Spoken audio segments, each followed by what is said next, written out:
Damage the world for you. Coming to you live from Teats and Nash. Breaking news. Breaking news. Burnout. You're listening to Teats and Ash, the show where two real-life providers get real about health habits, wellness, and the broken healthcare system. We're here to educate, empower, and entertain you. One appointment-free episode at a time. This is healthcare without the bullshit. Mm-hmm. Years of burnout. But we were also in that system where it perpetuated when it was, they were saying, this is, you signed up for it. Oh, so that's God, how I'm gonna we, punch somebody in the face. so when we're you signed up we're for it. done Tom turkeys. So we're now projecting for the new generation. But I think the How new do you generation, I really honestly admire them. I do too. I really do. I'm so proud of you guys I am because too. they have recognized early on what they will and will not Yes. tolerate, and they are good at setting boundaries. I love it. And that's the issue with the nursing shortage right now. Right. There's not a nursing shortage. They just set boundaries. They have set boundaries, and old school seasoned the C-suite people, they're not willing to compromise. No, they're not. I mean, I think it's going to evolve because I think so too. Now, like the nursing shortage is all over the place. It's bullshit, is what it is. And there's not a shortage of nurses. No, do you It's know just that schools have facility. waiting lists for nurses to get in to become nurses? So you have people waiting in the wings to become nurses, and they're going to wait. They're going to become nurses. And then they get out into the field and they realize, oh my God, we got to talk about nursing education. This is a lot harder than what I thought it was going to be. It's not Grey's Anatomy. It's not cute little scrubs running around doing fun things. It's dirty work. It's tough work. Yeah. And then they get burnt out because they have been misled to think that it's some glamorous kind of thing and they're making a good living at it. Nurses get paid for what they might have to do, not for what they do. Mm-hmm. Period. Yeah. They get paid for it. They are paid the little that they're paid to recognize a lab that's off. I need to call the doctor because this lab is off. I need to tell that. They're there first and recognizing a lot of things, and they're relaying this information. They're making a picture for that provider to say, oh yeah, we need to intervene here. Mm-hmm. Nurses know quite a bit. Mm-hmm. They really do.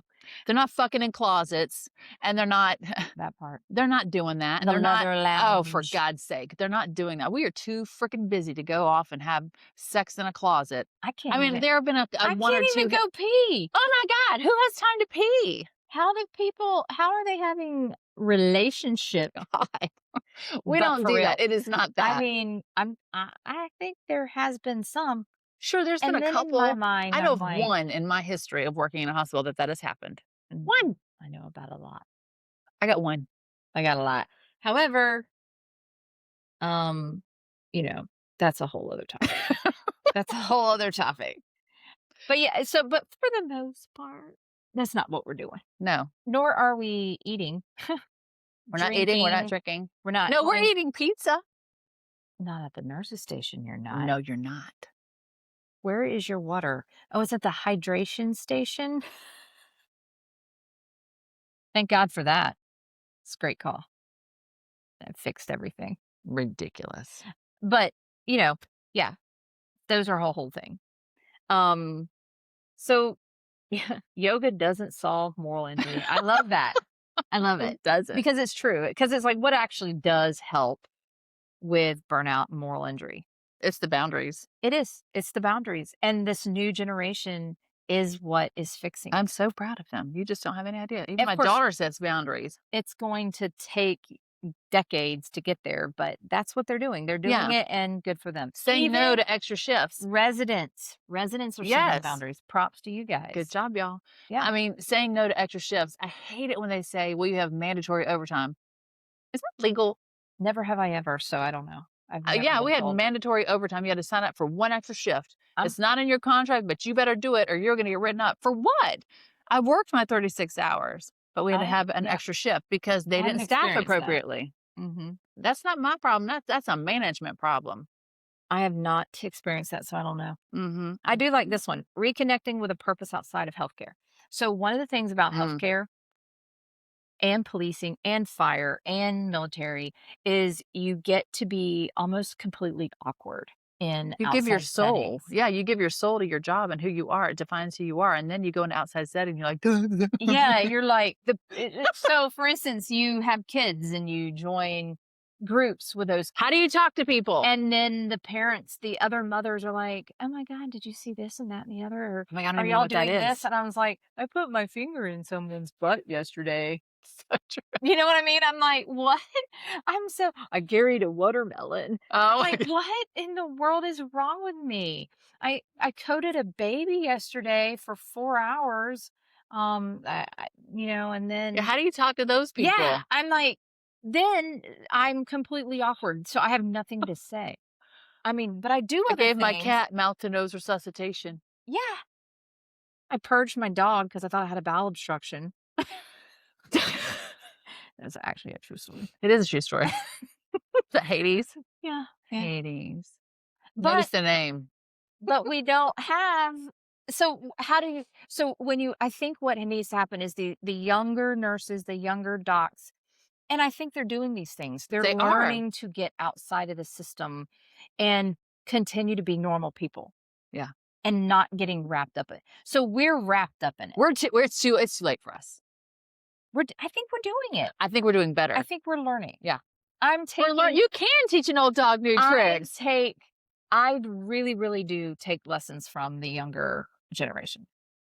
I know probably my face probably doesn't tell you that, guys, but We're picking up what you're putting I down. really am. It's I the watch you years of guys, stoicism that we and cannot don't I react, think don't y'all are doing a react. solid Everything's job, fine.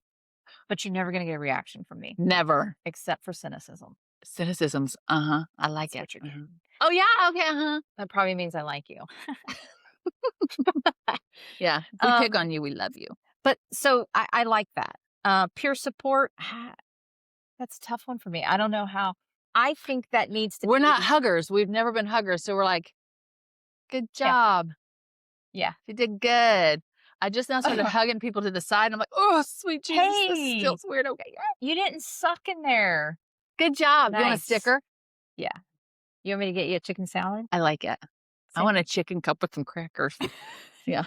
So I think I wish corporations would help with that. Okay, so they do have, what are the debriefings? That's new. That They did was not have talked that about. for us. That was talked about, but no one ever debriefed. We had to do it on our own. Yeah, we did talk about it. I remember It was a talking big about it, but we thing. never And so then it would it be wasn't that's not like right. the pit. We did not go in a room and talk about No. our feelings and do all those things. We talked about talking about it, but Yeah. it never came to fruition. Now, And the ER doc back in my day would say, next. Greg Smith, you know who you are. You would say, "You all right?" Okay. And you're like, "Yeah, I'm all right." All right, pick up the next 2. Okay, let's go. And that was our debriefing. Yeah. And, I really I mean, and I mean, but props to those guys for even asking me, Yeah. knowing that I'm not gonna be like, Nobody asked them. "What am I gonna do? Cry to them?" You No. signed up for it. Right. So, but thanks, guys, for back in the day for at least being like, "Hey, You you good? alright? You need a minute?" Nope. Uh, when you probably knew I did better than I did. Mhm. And so I am appreciative for the times that I was asked. I'm gonna Yeah, give them that. Thanks. just right. But it didn't come from my company, you know? It didn't come from who I was working. Nobody, and I think the ER is hard to have debriefing. Like, I think they should work on that, but I don't know how to make that happen when 9,000 other things are happening. But they really should, or at least case of the month. Like, let's sit down and have a case of the month. But then again, Hmm. then we talk about this. We had rounds. Yeah, rounds would have been Sorta. helpful, I guess. That all fell by the wayside, though. Yeah. That's some Again, 4 or 5 weeks later. but it was those were helpful things, so the helpful things always seem to fall by the wayside. But I will say, like, doing a debriefing that is not in the moment is not as helpful, I don't think personally, Mm-mm. because once I've left those doors or left that moment, I really don't wanna talk about it No, right I'm now. talking about, like, whenever you have a really traumatic code, Mhm, I am too.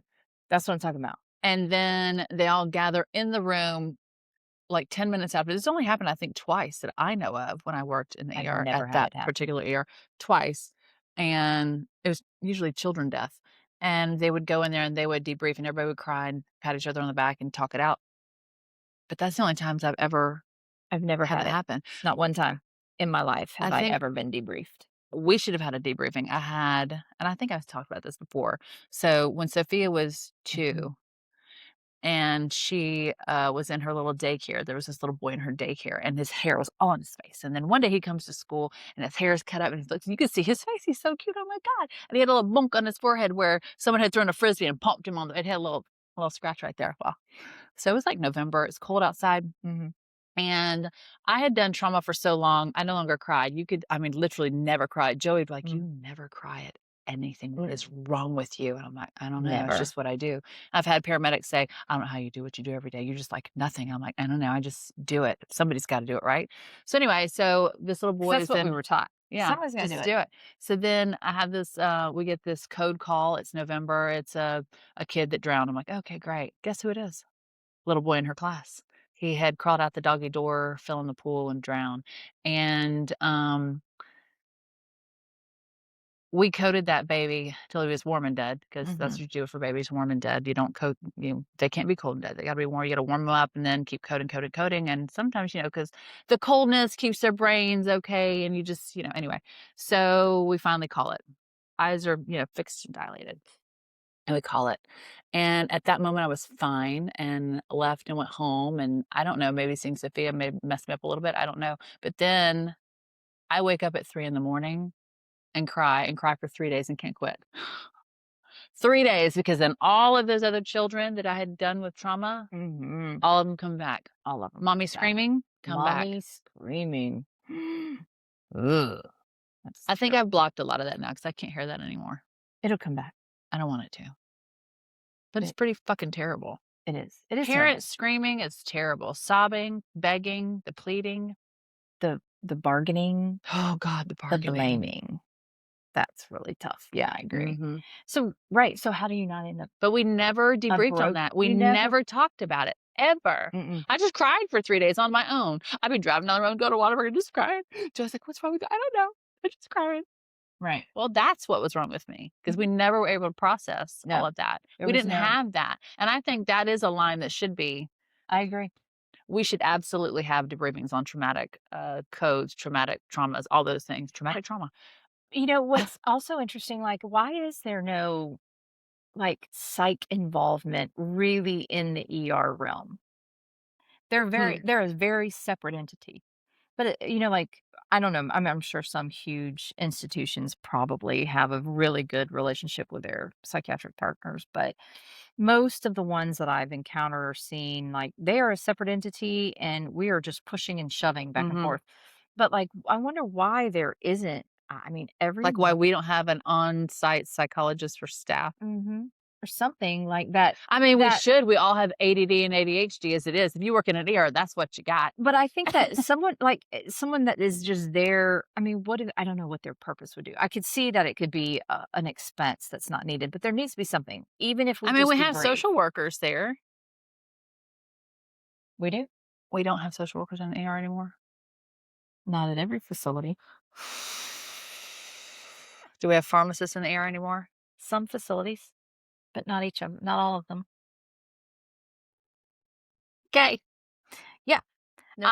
I think that it needs that's I mean, that's what the next it's therapy that understands healthcare culture, Yeah. but that has to be done on the outpatient. Like, we What? can't do that, but Leadership that listens to frontline workers. What?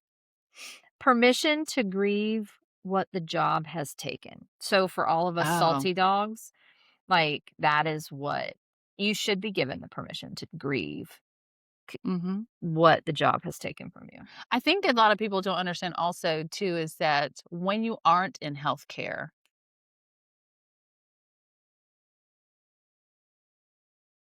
how do I put this? We see the worst. So we are desensitized to a lot of things, To everything. pretty much everything. And so we don't get to grieve the loss of that innocence that most people have when it Right. comes to healthcare in general. Right. You don't know anything about all this other shit until it happens to you. And then when it happens to you, you get a peek inside the window of what we see every single day 10 times over. Right. For instance, I took my son for an X-ray today because he has been complaining of knee Let me pain get your differential going. for months. And it wasn't until another person that or I'm sorry, my child comes home and says, "Hey, mom, this guy at class said that I should use a knee brace or a seat." And then it dawned on me that he is now talking to other people, teens, about his knee pain because I have shown not enough Yeah. care and concern about said knee pain and that's what it did. So him needing a brace, and I did buy him one, by the way, because it's like a Band-Aid. And you got him an And I X-ray. ordered an X-ray. So today I get here to do this podcast, Oh, for and God. Ashley says, "Hey, the radiologist wants you to call her." Immediately, I'm like, Cancer! "Oh God, he has Ewing Sarcoma. sarcoma." Oh my God, oh my God, oh my God, I'm gonna throw up. It's not something simple. And then it is actually very simple. She just had, I guess my son, when he was getting his X-ray today, mentioned to the tech that he plays the sport, and the radiologist, and then the tech noted it, and the radiologist happened to have a child that also played the sport. Serendipitous.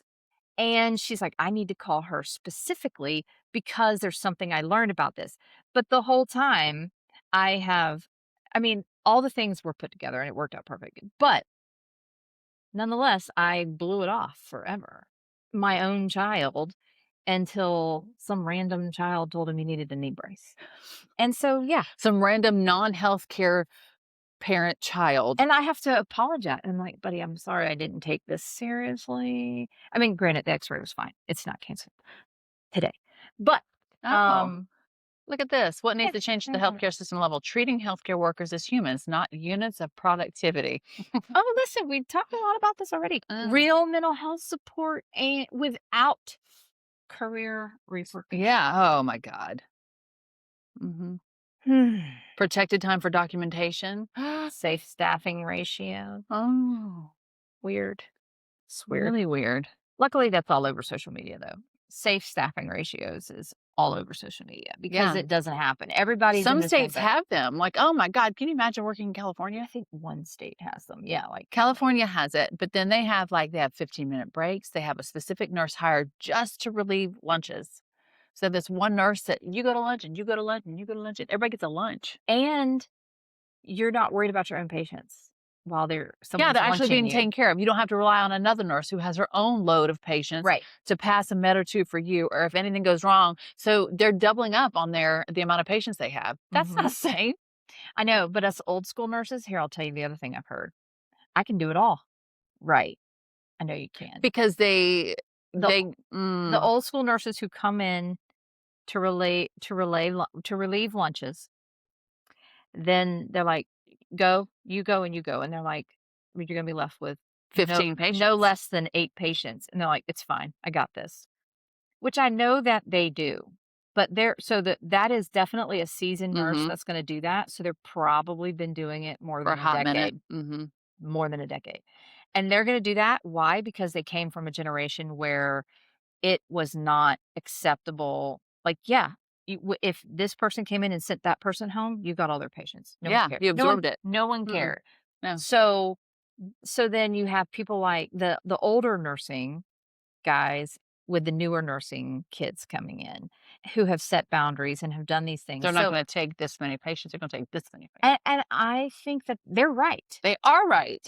We are wrong. I'm gonna tell you Older something. nurses, you know who you are. One of my very first jobs, I was a med-surg nurse. Yay, and I love some I med-surg did now. med surge too.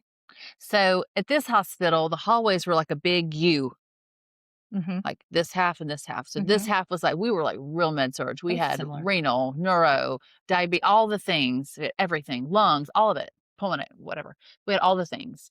And so, the back rooms on that back split, the ones that go around the horn, Mhm. were single isolation rooms. Why were If they always in the back? I don't know. Always They're in the always in the back. back, and they have the double bunks up front, all Yeah. the double rooms up front. And then down that back split on that big U, Yep. you have the single rooms. Ours Well, too. God forbid if your charge nurse didn't like you, or if you were a very strong nurse and she knew you could handle it. You would have, our max was 8 patients. Mhm. We had 8 patients at a time. every single day. The max I took one time was 10 because I had a nurse leave and I had to absorb 2 of her patients. She got rid of her others, but I had 10 patients one time. But being on that back split, you have 8 patients on that back split, and every single one of them is an isolation room. Ah. So you're gowning and you're every single time going in and out, MRSA, VRE, whatever, C. diff, it doesn't matter. You were constantly gowning and gloving out of every single room. See, and I think that's a terrible. It was terrible. Because not only that, but if you're looking at safety concerns, Infection control. because that same nurse is gowning and gloving and gowning and gloving. So when those are split up, you're not entering each other's. It was awful. Mm-hmm. Because the first room you had would be a double bunk, regular kind of patient maybe. And then from then on out, the other 6 or 7 or whatever were isolation rooms. Yeah. That is isolation room. It was tough. exhausting. I'm surprised I don't have C. diff to this day. Or VRE. Oh, VRE, absolutely. We all got MRSA. That's just a given. Mm-hmm. It's just a given. We all have MRSA. It's fine. That is a tough gig for, in general. So I'll be honest, there's 100% transparency. When I see these nurses say, I'm not taking any more than 5 patients. I'm like, bitch, I took 8 on a back split isolation ward and still got done with my day. But we had paper charting so we could document as we go. We didn't have to go find a computer either. But we're also broken. You see what it yeah, did to us? we're broken. That's why props to them for I love that they're doing that, but it is it's tough. the same That's what I'm saying. thing. That's what I'm saying. Yeah. Like, as us older nurses are still in this game, It's making me short of breath. it is very hard Thinking for about me not to be resentful for the fact I am that resentful because I wish we had stood up for ourselves better. Right. Why the fuck But it did we has stand up for nothing to do ourselves? with those It really nurses. has nothing to do with them. It really doesn't. We're mad at ourselves. We are so mad at ourselves. And we're proud of you for standing up for We're yourself. just burnt out. But we're burnt out. out. I don't know. I don't think there's an actual cause. I think it's time. At least we recognize, right? They say that, accepting and speaking the words is the first step to healing. I think maybe it's our generation too. Oh, guaranteed. I think that has a lot of transference into how we are. And what we didn't want. So these kids coming up, the new nurses that are Boundary coming setters. in, that's from our generation, their parents teaching them. Mm-hmm. So our kids will be the same because a lot of our people have children that could be nurses. What? I tried to talk mine out of it. She's still gonna go. Mine still vomits at the thought of blood, so we're good. Mm. I don't think mine's gonna be in any kind of care. But I think too that's a lot of the reason why a lot of us older salty dogs got out of hospital healthcare. That's exactly why I got out of it, because I just felt like I was turning and burning. We were just go through the motions all day, every day. It wasn't changing. It wasn't getting better. It was monotonous. Yes, it's ER. Yes, it's fun. And yes, you get to see all the fun stuff. But then you also see the moral injury and the emotional, just, I can't even think of a word. There goes my brain fog with my burnout. Burnout. The emotional burnout. So, I think, and for me, stepping out and doing this instead, oh my God, I'm a different person. And so I did a little different route. I'm still in it, but I've not made it my priority. I love that. That's what it is not my priority. Because they made it be our priority. I cannot give my entire soul anymore.